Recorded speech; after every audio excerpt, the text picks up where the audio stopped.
So hello everyone, welcome to my YouTube channel unstoppable mentor. मैं medieval history के 2 part करा चुका हूं, जिसमें दिल्ली सल्तनत पूरी कंप्लीट एक वीडियो में है। देन उसके बाद बहमनी साम्राज्य, सॉरी, विजयनगर साम्राज्य। अब ये 3rd पार्ट है, बहमनी राज्य। ठीक है, ये बहुत छोटा सा है, ये 10-15 मिनट लेगा, ज्यादा से ज्यादा हो सकता है इससे कम भी ले और एक आध मिनट फालतू हो जाए। उसके बाद पढ़ाऊंगा मैं मुगल। मुगल में छोटे छोटे पार्ट में डालूंगा, क्योंकि मुगल बहुत बड़ा है। जैसे बाबर एक में हो गया, हुमायूं एंड अकबर एक में हो गया। ठीक है, तो चलिए बिना टाइम वेस्ट करे स्टार्ट करते हैं। और हाँ, ये फ्री क्लासेस रहेंगी सारी। बस आपको लाइक, सब्सक्राइब एंड शेयर करना है, जिसको अगर आपको क्लास पसंद आती है। ठीक है, चलिए स्टार्ट करते हैं। बात करते हैं बहमनी साम्राज्य की। बहमनी साम्राज्य, ठीक है, ये दक्षिण भारत में मुस्लिम सल्तनत थी, जिसने 1347 से 1527 तक दक्कन के पठार पर शासन किया था। कब से कब तक? 1347 से 1527 तक। 1347 से 1527 तक राज किया था इन्होंने। कहां पर? दक्षिण भारत पर। कहां पर? दक्षिण भारत पर, दक्कन के पठार पर। कहां पर? दक्कन के पठार पर, लिख लेना है। ठीक है, अब पढ़ लेते हैं। मोहम्मद बिन तुगलक के शासनकाल में 1347 में हसन गंगू ने बहमनी साम्राज्य की स्थापना करी है। इंपॉर्टेंट, बहमनी साम्राज्य की स्थापना किसने करी? हसन गंगू ने। हसन गंगू किसके टाइम पर आया था? दिल्ली सल्तनत के कौन से सुल्तान के टाइम पर आया था? मोहम्मद बिन तुगलक। वह अलाउद्दीन हसन बहमन शाह के नाम से सिंहासन पर बैठा और गुलबर्गा को अपनी राजधानी बनाया। इसकी राजभाषा क्या थी? मराठी। तो बहमनी साम्राज्य की राजभाषा क्या थी? मराठी। क्या थी? मराठी। ठीक। इसने अपने साम्राज्य को 4 प्रांतों में गुलबर्गा, दौलताबाद, बरार एवं बीदर में बांटा। ठीक है, इसकी मृत्यु, ये हसन गंगू की बारे में बात चल रही है। इसकी मृत्यु 11 फरवरी 1358 को हो गई। अलाउद्दीन हसन के पश्चात उसका पुत्र मोहम्मद शाह प्रथम सुल्तान बना। इसके काल में ही सबसे पहले बारूद का प्रयोग किया गया, बुक्का के विरुद्ध। ठीक है, तो सबसे पहले बारूद का प्रयोग किसके टाइम पर किया गया? मोहम्मद शाह प्रथम, सॉरी, मोहम्मद शाह के टाइम पर। कौन था ये? अलाउद्दीन हसन के पश्चात उसका पुत्र मोहम्मद शाह, अलाउद्दीन हसन का पुत्र था। ठीक है, तो सबसे पहले बारूद का प्रयोग किसके टाइम पर हुआ था? मोहम्मद शाह के टाइम पर। ठीक है, आगे बढ़े। भीमा नदी के तट पर फिरोजाबाद की स्थापना ताज उद्दीन फिरोज ने की थी। फिरोज खगोलिकी को प्रोत्साहन देता था और उसने दौलताबाद के पास एक वेधशाला बनाई थी। फरिश्ता के अनुसार फिरोज फारसी, अरबी और तुर्की के अतिरिक्त तेलुगु, कन्नड़ और मराठी भाषा का भी ज्ञाता था। जिसे मैं बोल रहा हूँ ना कि क्वेश्चन कैसे बनेगा, सिर्फ वो इंपॉर्टेंट है। अभी कुछ भी इंपॉर्टेंट नहीं था, बस ये था कि इसकी स्थापना किसने करी? हसन गंगू ने। इन्होंने कब से कब तक राज किया? 1347 से 1527 तक। ये आएगा नहीं। कहाँ पर किया था? दक्षिण भारत पर, दक्कन के पठार पर। ठीक है, और बारूद का इस्तेमाल सबसे पहले किसके टाइम पर हुआ था? मोहम्मद शाह के टाइम पर। ठीक है, और इनकी राजभाषा क्या थी? मराठी। ठीक, आगे बढ़ते हैं। कहाँ तक पहुंच गए थे हम? फिरोज शाह बहमनी का सबसे बड़ा कार्य प्रशासन में बड़े स्तर पर हिंदुओं को सम्मिलित करना था। चौल और दबौल इसके समय के प्रमुख बंदरगाह थे। ठीक है, तो बहमनी साम्राज्य के टाइम पर कौन से थे बंदरगाह प्रमुख? चौल और दबौल। ठीक है, आगे बढ़ते हैं। जो मैं बोलूँ ना कि इसे हाईलाइट कर लेना, ये एग्जाम पॉइंट ऑफ व्यू से ऐसा क्वेश्चन बन सकता है। सिर्फ आपको उसके नोट्स बनाने हैं, या फिर उसको ज्यादा हाईलाइट करके लिख लेना है अपनी, जैसे, सॉरी, उसको ज्यादा हाईलाइट कर लेना है अपनी बुक में, रेड पेन से कर लो या फिर हाईलाइटर ले लो। ठीक है। सियाबुद्दीन अहमद प्रथम ने अपनी राजधानी गुलबर्गा से हटाकर बीदर में स्थापित करी। इसने बीदर का नया नाम मोहम्मदाबाद रखा। मोहम्मद तृतीय के शासनकाल में ख्वाजा जहां की उपाधि से महमूद गवाह ईरानी को प्रधानमंत्री नियुक्त किया गया। मोहम्मद तृतीय के आदेश पर 1482 70 वर्ष की अवस्था में महमूद गवाह को फांसी दे दी गई। ठीक है, इतना कुछ इंपॉर्टेंट नहीं है यहाँ पर। महमूद गवाह ने बीदर में एक महाविद्यालय विद्यालय मदरसा की स्थापना कराई। इसका भवन 3 मंजिला था। इसमें 1000 अध्यापक और विद्यार्थी रह सकते थे। उन्हें भोजन और कपड़ा भी राज्य की ओर से मुफ्त दिया जाता था। रियाजुल इंसान नाम से महमूद गवाह के पत्रों का संग्रह किया गया। इतना कुछ भी इंपॉर्टेंट नहीं है अभी तक यहाँ। 1470 में रूसी यात्री निकितन बहमनी साम्राज्य की यात्रा पर आया। ठीक है, तो ये जो यात्री आते हैं ना, ये इंपॉर्टेंट होते हैं कि बहमनी साम्राज्य के टाइम पर किस देश से या फिर कौन आया था। तो बहमनी साम्राज्य के टाइम पर कौन आया? रूसी यात्री निकितन। इसे हाईलाइट कर लेना, इसको हाईलाइट कर लेना। ठीक,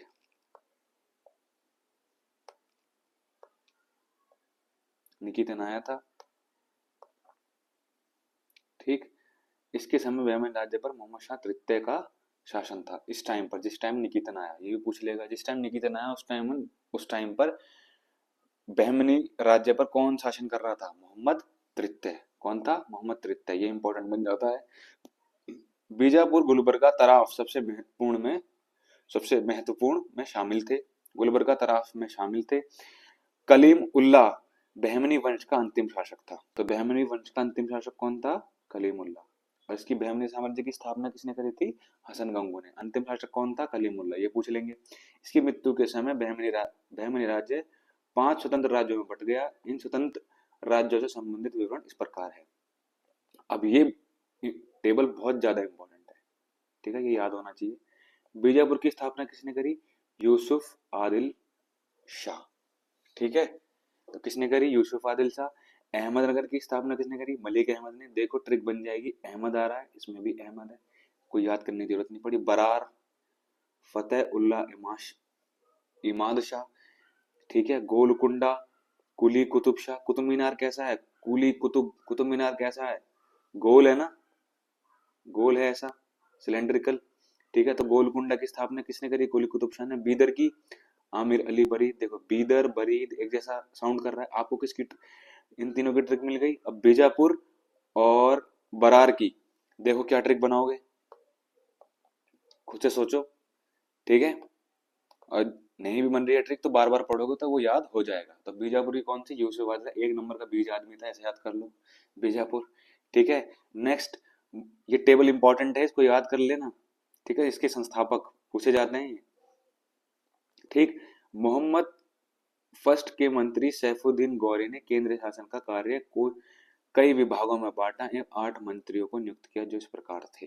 ठीक है, ये कुछ इंपॉर्टेंट नहीं है, आगे पढ़ते हैं। सुल्तान के महल तथा दरबार की सुरक्षा के लिए विशेष अंगरक्षक सैनिक दल था जिसे साक एक खेल कहा जाता था। ये 4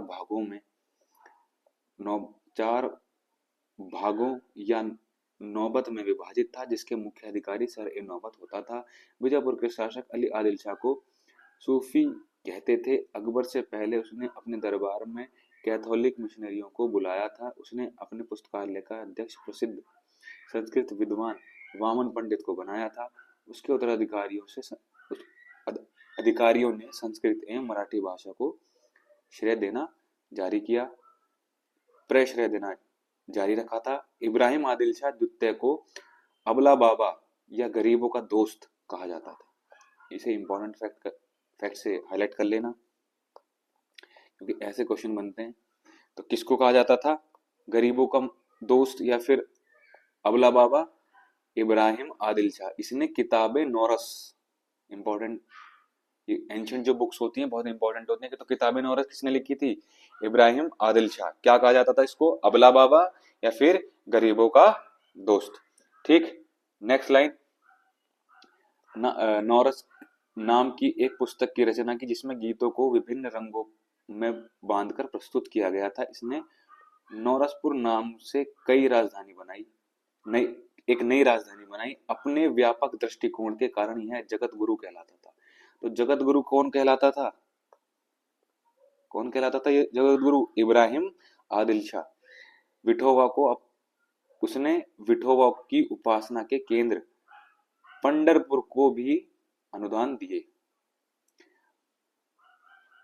मोहम्मद कुली कुतुब शाह ने 1591-92 में हैदराबाद के बीच में 4 मीनार बनवाया। तो 4 मीनार किसने बनाया? कुली कुतुब शाह। हाईलाइट कर लेना इसको। इसमें चारों दिशाओं में 4 ऊंचे मेहराब हैं जो 54 मंजिला हैं और जिनमें से प्रत्येक की ऊंचाई 48 मीटर है। हैदराबाद शहर की कुली कुतुब शाह ने ही बसाया था। हैदराबाद को भी कुली कुतुब शाह ने ही बसाया था। इसे हाईलाइट कर लेना। तो हैदराबाद को भी किसने बसाया था? कुली कुतुब शाह ने। ठीक है, ये इंपॉर्टेंट है। चार मीनार किसने बनवाया? कुली कुतुब शाह ने। हैदराबाद की स्थापना भी इसने करी थी। और कुली कुतुब शाह ने और भी गोलकुंडा राज्य की स्थापना करी थी। ठीक है, आगे बढ़ते हैं। इब्राहिम रोजा एवं गोल गुंबज बीजापुर इमारतों में सबसे प्रसिद्ध है। ठीक है, इब्राहिम रोजा इब्राहिम आदिल शाह का मकबरा है। तो गोल गुंबज किसने बनवाया था, ये सर्च कर लेना। ठीक, तो ये लास्ट पॉइंट है। 1680 में बनाए गए गोल गुंबज का गुंबद इतना विशाल है कि जितना विशाल एकल गुंबद कभी नहीं बनवाया गया। इसके सभी अनुपात संगतिपूर्ण, चारों कोनों पर बनी ऊंची गोलाकार मीनारों इसकी छवि को एक संतुलन प्रदान करती है। कहा जाता है मुख्य कक्ष में एक ओर से फुसफुसाहट की आवाज जाए तो उसे दूसरे छोर पर भी सुना जा सकता है। मोहम्मद आदिल शाह ने बनाया था गोल गुंबद को। किसने बनाया था? मोहम्मद